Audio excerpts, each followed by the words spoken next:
with the esteemed members of parliament representing different regions. Team Ground is a team that has decided to stick with the ground.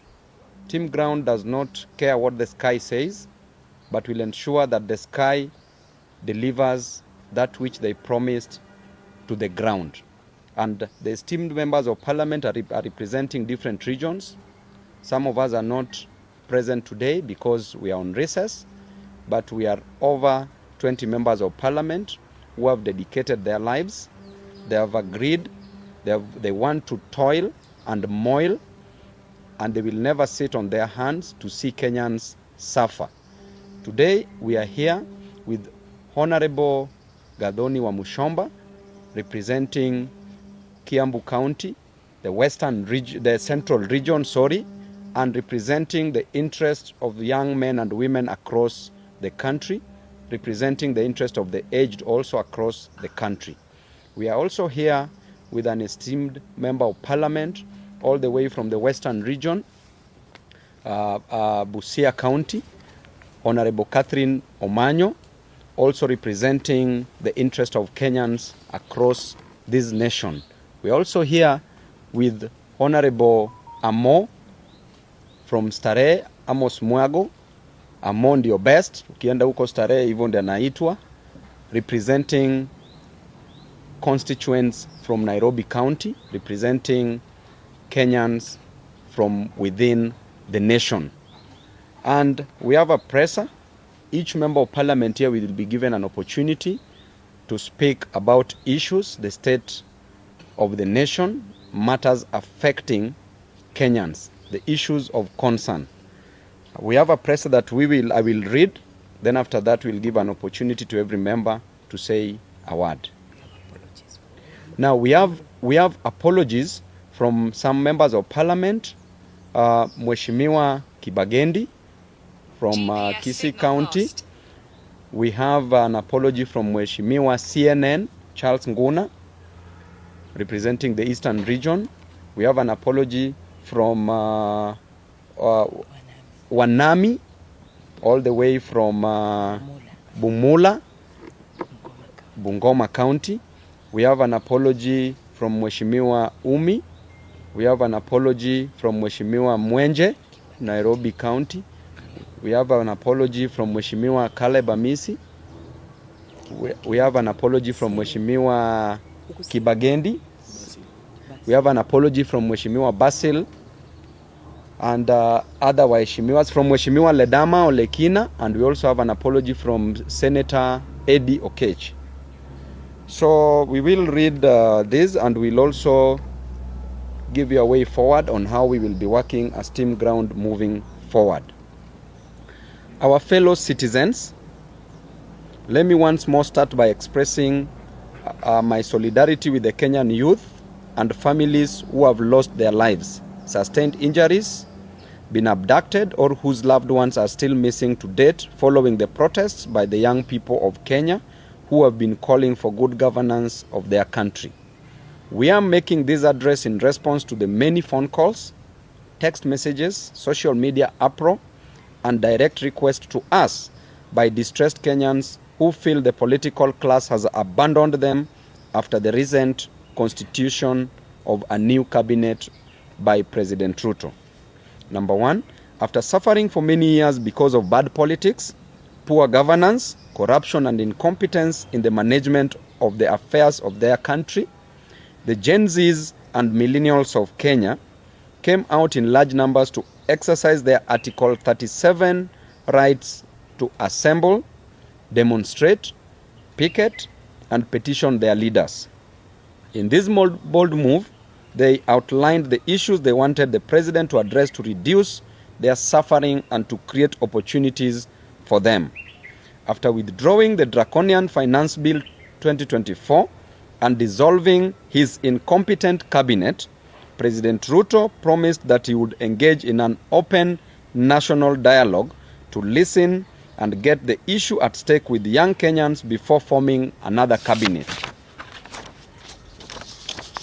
But in a show of contempt to the young people, we saw the president announce and put in place a new cabinet without any consultation with the Gen Zs and millennials of this country.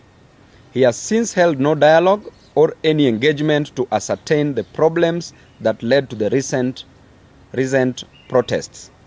Fellow Kenyans, before any grass has grown on the fresh graves of our youth recently killed, before people who were badly wounded in the protest have healed, and while so many families are still searching for their loved ones who were abducted by state agents, we have been shocked to see President Ruto return to his default mode of shuttling from one country to another and on working from the top of vehicles, apparently launching invisible government projects.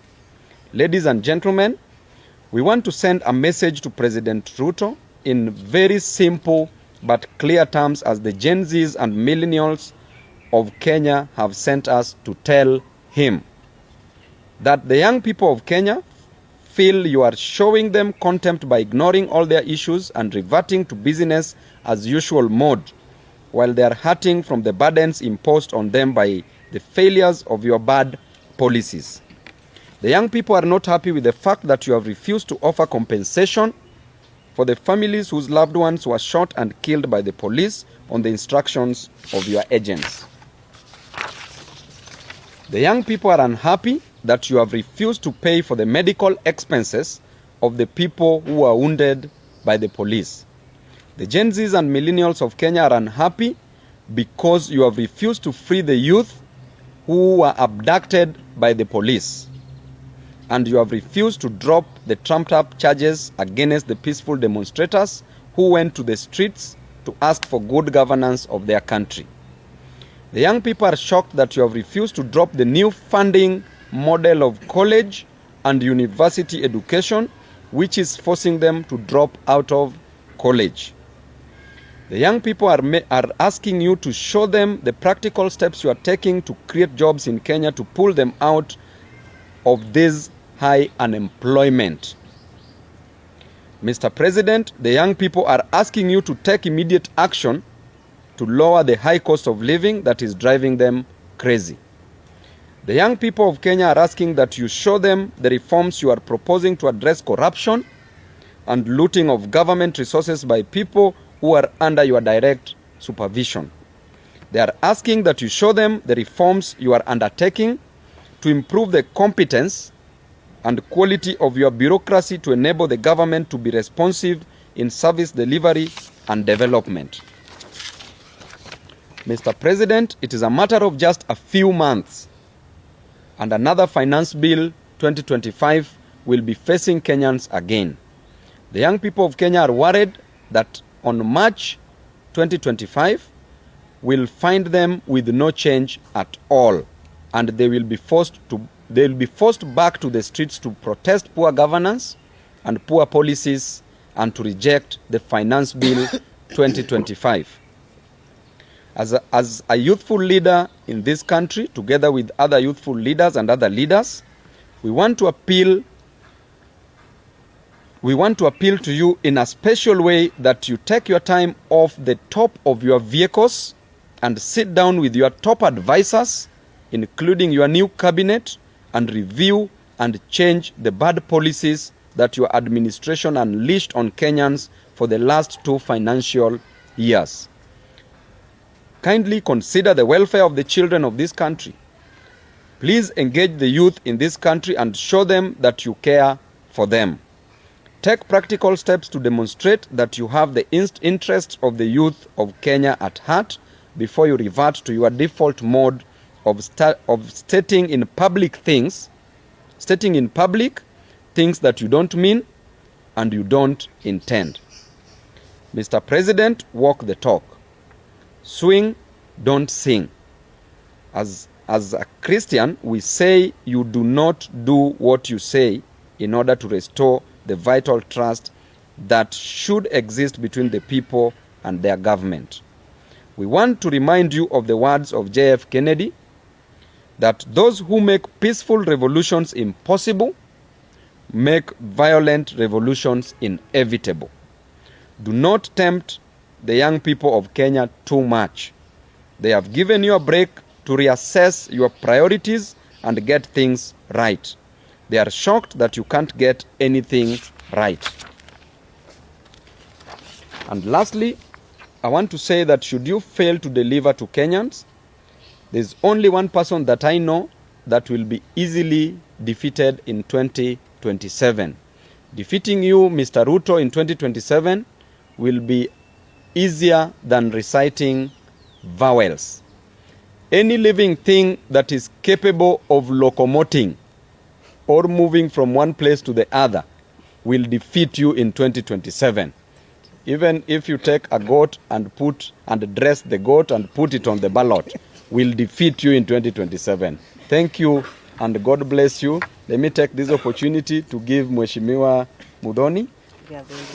Sorry, Gadoni. I'm used to my wife's name. She's called Mudhoni. Gadoni wa Mushomba to address you. I'm happy to hear I'm in good mood.